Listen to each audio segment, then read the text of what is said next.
और दलपत सिंह राणवा राजपूत छात्रावास लोकार्पण कार्यक्रम फिलहाल जारी है, आपको सीधे ले चलते हैं वहां। भंवर जीतन सिंह जी, हमारे साथी कृषि मंत्री लालजी कटारिया जी, मुख्य सचेतक महेश जोशी जी, विधायिका बहन मनीषा परमार जी, अचन के विधायक भाई जबर सिंह जी सांकला, अध्यक्ष छात्रावास समिति रंजीत सिंह जी सोडाला, रंजीत सिंह जी पंवार साहब, पूर्व अध्यक्ष छात्रावास समिति, मोहन सिंह हाथूस, पूर्व अध्यक्ष छात्रावास समिति, यहाँ उपस्थित छात्रावास स्थल पर विजय सिंह जी परमार, देवी सिंह जी सिसोदिया जोधपुर, उमेश सिंह जी तंवर जैसलमेर, राजेंद्र जी सोलंकी सांकला शिरोई, गजेंद्र जी सांकला बीकानेर, श्रीमती नीलू भाटी प्रदेश अध्यक्ष और श्री पार्थ सिंह जी कुंडल युवा अध्यक्ष, छात्रावास के तमाम पदाधिकारीगण और जो भी प्रोग्राम को देख रहे हैं तमाम प्रदेश के भाई और बहनों और नौजवान साथियों, मुझे खुशी है कि आज हाईपायरो मेले दलपत सिंह जी के नाम से हॉस्टल का उद्घाटन हो रहा है उनके 102 में बलिदान दिवस पर। यह भी एक गर्व करने की बात है कि आज के दिन वे बलिदान हुए और जैसा भी भंवर जीतन सिंह जी कह रहे थे, उन्होंने देश में नहीं बल्कि दुनिया के अंदर एक जोधपुर का और राजस्थान का नाम इतिहास के पन्नों में लिख दिया। प्रथम विश्व युद्ध के वक्त में जिस प्रकार से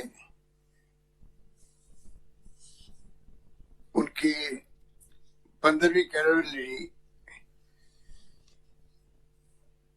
पहुंची वहां पर हेपा के अंदर, जहां मैं खुद जाके आया 1 मई 2013 को, और हमने श्रद्धा सुमन चढ़ाए वहां पर, तो हमें बहुत गर्व हुआ कि हम लोग जहाँ खड़े हैं वहां पर हमारे जोधपुर के नौजवान ने शहादत दी है और जोधपुर का नाम रोशन किया है।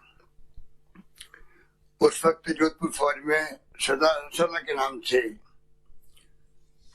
जोधपुर फौज हुआ करती थी, और मुझे बताया गया कि जब कभी ये जोधपुर से बाहर जाते तो जोधपुर लॉन्चर के नाम से इनकी पहचान थी। लॉन्च का मतलब भला होता है, क्योंकि ये फौज जो है घुड़सवारों की 600 घुड़सवार घोड़ों की फौज थी जो भाले और तलवार से लड़ाई करते थे उस जमाने के अंदर। सामने तो तोपें थी, बंदूकें थी, और उनका मुकाबला करना बड़ी बात थी। पर जिस प्रकार से उन्होंने टर्की के ऑटोमन साम्राज्य, जिसमें जर्मनी और ऑस्ट्रिया और हंगरी सब आते थे, उन सबके सामने प्रथम विश्व युद्ध के जमाने के अंदर लड़ना बड़ी बात थी। जैसा अभी भंवर साहब बता रहे थे कि किस प्रकार वे बचपन में इंग्लैंड गए पढ़ने के लिए, 18 साल की उम्र में वे फौज में भर्ती हो गए। उनके पिताजी कर्नल साहब हरि सिंह जी, वे भी फौज में रहे हैं, और 25 साल की उम्र में ही वे शहीद हो गए। तो सोच सकते हैं कि जज्बा क्या था उस वक्त में। वो भी देश प्रेम की भावना थी, हालांकि राज अंग्रेजों का था, राज अंग्रेजों का था, पर अपने देश, जो देश होता है अपना खुद का, उस वक्त में जो शासन करते हैं उनके आदेश पर विश्व युद्ध भाग लेना, चाहे प्रथम विश्व युद्ध हो चाहे द्वितीय विश्व युद्ध हो। उस वक्त में अनेकों लोग इस देश से गए थे और अपना परिचय दे रहा था उस वक्त में, जिसमें मेजर दलपत सिंह जी का नाम अलग तरह से स्वर्णिम अक्षर में लिखा गया। मुझे खुशी है कि आज हॉस्टल का निर्माण पूरा हो गया, और जैसे कहा गया कि दलपत सिंह जी के नाम से जो 3 मूर्ति भवन है, वहां जिस प्रकार से अभी जब इजराइल के प्राइम मिनिस्टर आए थे, तो हमारे देश के प्राइम मिनिस्टर मोदी जी और उन्होंने मिलकर वहां पर उस 3 मूर्ति चौक हापा के नाम से किया गया, उसका नाम 3 मूर्ति हापा चौक। हमेशा के लिए वो चौक जहाँ 3 मूर्ति लगी हुई है, दलपत सिंह की मूर्ति लगी हुई है, वहां पर एक ऐसा ही जगह है जहाँ पर सबको मालूम है कि वो 3 मूर्ति भवन में हमारे देश के आजादी के बाद पहले प्रधानमंत्री पंडित जवाहरलाल नेहरू रहे थे। वहां पर एक इतिहास बना, उस चौक का नाम अब हापा चौक के नाम से जाना जाता है। मुझे इस बात की जो खुशी है कि जो 2003 के अंदर जमीन अलॉटमेंट हुई 17 साल हो गए करीब, और भंवर जितेंद्र जी खुद उस वक्त हमारे साथ में विधायक थे। जमीन मिली थोड़ा 17 साल पहले, हमें तो किस बात का हो रहा था कि अभी तक हॉस्टल बना क्यों नहीं वहां पर। ये हमें टीच कर रहा था, हमें दुख दे रहा था। जब कभी मैं वहां जाता, ज्योतिबा फुले के वो उसके पड़ोस में उनका वो बना हुआ है, तो जब कभी वहां जाते तो पड़ोस का प्लॉट ये है और वो खाली पड़ा रहता था। अब रणजीत सिंह जी ने बड़ी हिम्मत करी, इनके साथियों ने बाबा साहब के सहयोग से जो हॉस्टल का निर्माण कर दिया, तो मुझे भी बहुत संतोष मिल रहा है। बड़ा काम आप लोगों के द्वारा हो गया है और 16 साल तो लगे, पर अब आपने बाबा साहब के सहयोग लिया। मैं उन बाबा साहब को भी अपनी ओर से, आप सबकी ओर से बहुत बहुत मुबारकबाद देना चाहता हूँ। और सर प्रताप को याद करता हूँ, जिनके कमांडरशिप में घोड़ों पर लड़ने वाली फौज बनाई गई, जिसका नाम मैंने कहा सदा रखा गया। तो बड़ा लंबा इतिहास है उस जमाने का, और ये कोई कम बात नहीं है कि 102 वर्ष हो गए। 102 वर्ष का अपना मायना होता है कि 102 वर्ष पहले ही घटना हुई, और जिस प्रकार से आज भी उनको याद करते हैं। और मैं उम्मीद करता हूँ कि आने वाला जमाना भी नई पीढ़ी को उनसे प्रेरणा लेगी। कुछ मेरे सामने कुछ सुझाव रखे गए थे। एक तो कोई पुस्तक में उनके बारे में लेख था, वो हट गया कहते इस साल। मैंने पता किया उसका, तो मैं कहना चाहूंगा कि इस बार हटाई नहीं गया था। एनसीईआरटी का कोर्स लागू कर दिया, दिल्ली केंद्र सरकार की जो एनसीईआरटी के कोर्स पूरे देश में चलते हैं, वो पुस्तकें आ गई, इसलिए पहले वाली पुस्तक नहीं रही। इतने नाम नहीं रहा, पर हमने तय किया है, और मैं कहूंगा माध्यमिक शिक्षा बोर्ड के अध्यक्ष जी को कि अगली बार जब वापस, वो 9वीं कक्षा में था, 10th क्लास की जो माध्यमिक शिक्षा बोर्ड द्वारा निर्मित पुस्तक है राजस्थान के इतिहास एवं संस्कृति में, वापिस उनका नाम, उनका काम, वो हम लोग वापिस में लगवाएंगे।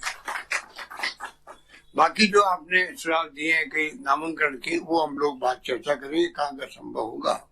हम चाहेंगे कि ऐसे हीरो के बारे में, अब 3 मूर्ति भवन के सामने हापा चौक बना है और वहाँ मूर्ति पहले लगी हुई है, तो हम सब समझ सकते हैं कि कितना बड़ा कंट्रीब्यूशन होगा मान सम्मान का, तो कह निकाल सकता नहीं है। तो मैं इस मौके पर ज्यादा लंबी बात नहीं कहता हुआ, ये ठीक कहा भी हमारे साथी ने, तोपों का मुकाबला तलवार और भाले से हुआ है। तोपों का मुकाबला तलवार और भाले से हुआ है, बहुत बड़ी बात है। और मुझे बताया गया कि 6 सिपाही और 60 घोड़े जो है उसमें काम आ गए थे उस वक्त में, उस लड़ाई के अंदर। इस प्रकार से वो युद्ध लड़ा गया, और मैं समझता हूँ कि हम सबका कर्तव्य है कि ऐसे महान शहीदों को हमेशा याद किया जाए। राजस्थान की धरती तो इसके लिए हमेशा पहचान रखती है अपना, कि जब कभी संकट आया देश के ऊपर, चाहे वो 62 का युद्ध हो चाइना के साथ में, चाहे 65 की लड़ाई हो पाकिस्तान के साथ में, 71 की लड़ाई हो बांग्लादेश आजाद करवाने के लिए, या कारगिल हो, हमेशा राजस्थान के सपूतों ने तो बढ़ चढ़ के हिस्सा लिया और जान की बाजी लगा दी। शहीद हो गए अनेकों लोग, उनका आज भी हम याद करते। अभी भी आतंकवाद का मुकाबला करने में राजस्थान के शहीद की आप लंबी फहरिस्त बनी हुई है। कितने लोग शहीद हो रहे हैं अभी भी, किस प्रकार से यहाँ गांव में लोग जब शहीद का शव आता है तो उमड़ पड़ते हैं लोग। तो ये हमारी धरती जो महाराणा प्रताप की है, जहाँ का शौर्य, वहाँ का पराक्रम, वहाँ के त्याग बलिदान की एक ऐसी कहानी है जिसका देश और दुनिया के अंदर इतिहास में हमेशा नाम दर्ज है। और भावना और देश की जो त्याग और बलिदान की कहानी है वो लोग जज्बे के रूप में लेते हैं। उस प्रदेश के हम लोग नागरिक हैं, इस बात का फक्र है। और मैंने कहा था जब मैं कारगिल युद्ध के वक्त में 56 शहीदों के घर गया था, तब मैंने कहा था मुझे इस बात का फक्र है कि मैं ऐसे प्रदेश का मुख्यमंत्री हूँ जिनके घर घर के अंदर देश प्रेम की भावना कूट कूट के भरी हुई है। ये बात कहता हूँ, मैं अपनी बात समाप्त करता हूँ और तमाम साथियों को बहुत बहुत बधाई मुबारकबाद देता हूँ कि आपने हॉस्टल का निर्माण किया। बच्चे आके उनको सुविधा मिलेगी, पढ़ेंगे। और आप समझ सकते हैं कि हमारा समाज बहुत पिछड़ा समाज रहा हमेशा से, आजादी के वक्त से ही धीरे धीरे आगे बढ़ा है। आज हमारे 2 विधायक बैठे हैं तो बहुत गर्व होता है कि 2 विधायक रावण समाज के बैठे हुए हैं हमारे साथ में। और मैं उम्मीद करता हूँ आगे आने वाले वक्त में और समाज प्रगति करे, उन्नति करे। हम सबकी शुभकामनाएं आपके साथ रहेगी। धन्यवाद। बहुत बहुत आभार माननीय मुख्यमंत्री महोदय।